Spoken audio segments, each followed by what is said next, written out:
હાલ મહત્વપૂર્ણ વિગતો સામે આવી છે, જ્યાં અત્યારે વરસાદી માહોલ જામી ગયો છે। સુરત જિલ્લામાં અત્યારે મેઘ મહેર જોવા મળી રહી છે। સુરતના ઉમરપાડા તાલુકામાં વરસાદની ધમાકેદાર એન્ટ્રી થઈ ગઈ છે।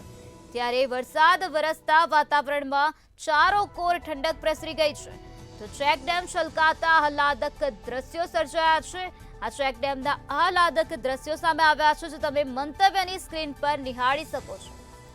તો સુરતના ઉમરપાડા તાલુકામાં વરસાદની એન્ટ્રી થઈ ગઈ છે। ત્યારે વરસાદ વરસવાના કારણે મહુવા નદીમાં નવા નીરની આવક નોંધાઈ છે।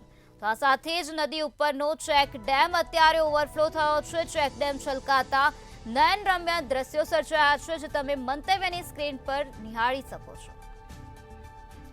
તો આજ મુદ્દે વધુ માહિતી આપવા માટે આપણી સાથે સંવાદદાતા નલિન ચૌધરી જોડાઈ ગયા છે।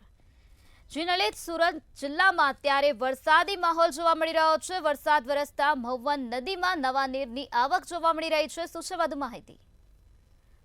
જી બિલકુલ, તે સુરત ગ્રામ્ય વિસ્તારમાં વહેલી સવારથી જે પ્રકારે વાદળછાયું વાતાવરણ યથાવત હતું તેમ ત્યારબાદ કહી શકાય કે સુરત જિલ્લામાં લાંબા સમયના વિરામ બાદ જે પ્રકારે વરસાદી માહોલ જામ્યો છે। ખાસ કરીને સુરતનું ચેરાપુંજી ગણાતા ઉમરપાડા તાલુકામાં બપોર બાદ અચાનક જે વરસાદી વાતાવરણ છે તે જોવા મળ્યું હતું। વરસાદ વરસતા જે નદી નાળાઓ છે તેઓ છલકાયા છે અને નદીમાં નવા નીરની આવક નોંધાઈ છે। ખાસ કરીને જે ઉમરપાડામાંથી પસાર થતી જે મહુવન નદી છે તેમાં પણ નવા નીરની આવક નોંધાઈ છે અને જેના કારણે તેના ઉપરનો ચેકડેમ છે તે ઓવરફ્લો થયો છે। ચેકડેમ ઓવરફ્લો થતા જે આહલાદાયક દ્રશ્યો છે તે જોવા મળ્યા હતા।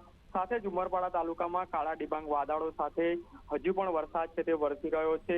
બીજી તરફ લાંબા સમયના વિરામ બાદ જે પ્રકારે વરસાદ વરસ્યો હતો તેને જ લઈને આકાશી ખેતી કરતા જે ખેડૂતો છે તેઓમાં ખુશીનો માહોલ જોવા મળ્યો છે। જી નલિન, સમગ્ર માહિતી આપવા બદલ આભાર।